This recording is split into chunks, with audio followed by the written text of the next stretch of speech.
Good morning. Would someone be so kind and remind me why dairy, milk especially, is so wrong?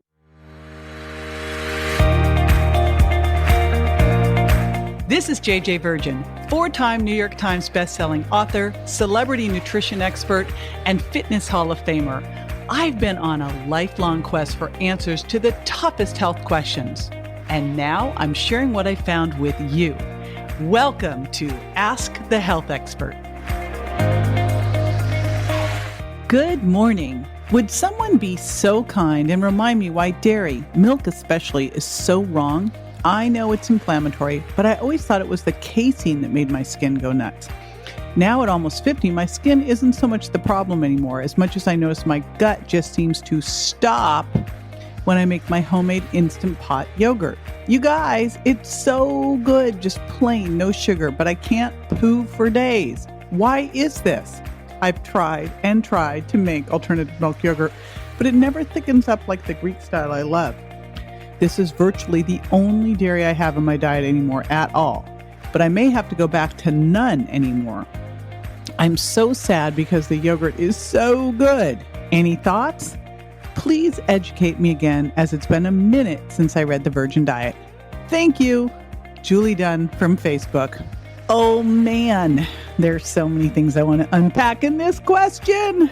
And I tried to emphasize where she had things in all caps. So hence the enthusiasm for this. And I still remember back when I used to have a little bit of steamed regular milk on my coffee in the morning. And I thought, it's just a little bit, it'll be fine. Pull it out, drop weight, clear up my skin in a week.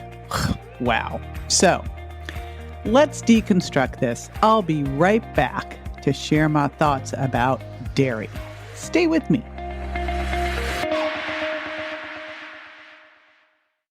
Doing keto, but on the go? My keto bars can keep you on track deliciously. The dark chocolate and coconut taste like a candy bar, and the pumpkin seed and hemp protein blend makes them vegetarian friendly too. Sweetened with keto-approved allulose syrup, they have 2 net grams of carbs, 10 grams of protein, and 15 grams of healthy fat so they can satisfy you and keep you that way for hours. And because you are a listener, you can get them for 10% off while supplies last. Just go to jjvirgin.com/keto bar and use the coupon code KETO, KETO in caps at checkout. So I actually just grabbed my book, The Virgin Diet, and turned to chapter 5, Dump the Dairy. And I'm going to share a couple things from there. But here's the deal. So the Virgin Diet walks you through the 7 foods that are the most likely culprits to cause food intolerance. And when you have food intolerance, you're reacting to the very foods that you think you're eating to be helpful, but could be hurting you. These cause all sorts of things. Skin issues like acne, gas and bloating, joint pain, constipation or diarrhea, headaches, fatigue. You crave the very foods that are hurting you. Autoimmune triggers can be a strong autoimmune trigger. Joint pain. I think you're getting the story here. And so one of the things that we do in the Virgin Diet is you pull all these foods out for at least 3 weeks, longer, better. And then you go back one by one and you check in, you connect the dots. You see how you feel when you eat that food. Because even if you were to do a food sensitivity test and it said, hey, you're fine. And tests don't really actually say, hey, you're fine, but it would say no result, right? If you eat the food and feel like crap, I don't know what test you really need. That food's not working for you. And it doesn't mean it won't work for you forever, but it means at this moment in time, you need to heal your gut, because a leaky gut is the key reason we get food intolerance, and then go back and try it again.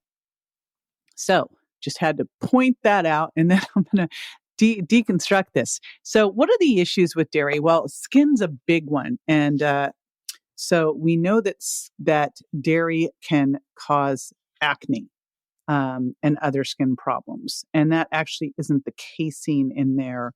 The casein tends to be the one that triggers more of the gas and bloating and stuff like that. The dairy in general can impact your skin. And for most people, that's more cow's milk, but it doesn't have to be. It can also be the sheep and the goat.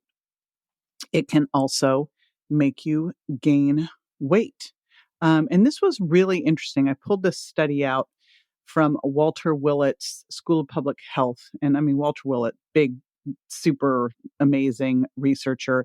He looked at kids who drank 3 servings of skim or 1% milk a day, as opposed to higher fat dairy products, and found that the kids who drank 3 or more servings a day of the skim or non-fat milk were at a higher risk of becoming overweight. They tended to be more overweight than the ones who didn't. All right. So then the ones who didn't do anything or did full fat. So part of this we got to look at is if you are going to do dairy at all. So first of all, you take dairy out. It's one of the highest food intolerance foods. When I was looking at food sensitivity testing, dairy and eggs were always at the top, right there with gluten, which is another type of test. If you are going to do dairy, if you find that you don't react to it, which right now I'd say you're reacting to it because it used to be your skin, but it sounds like your skin's okay, but you say isn't so much the problem anymore. So I still want to know about that. But if it's making you constipated, which dairy can constipate you, but doesn't sound like you're going crazy on the intake. So that's pretty interesting that you are constipated for days. That seems more of a food intolerant response. So what we're really looking for is when you're eating these foods, is it causing any of those reactions? If it is, it's not working for you. It could be creating inflammation. We know it can cause weight gain. Part of that is because it can promote insulin resistance. And that, of course, makes you better at storing fat, and that can cause weight gain. Then the other crazy part here is what it does to your bones. So we always think, oh, we should drink dairy. It's good for your bones.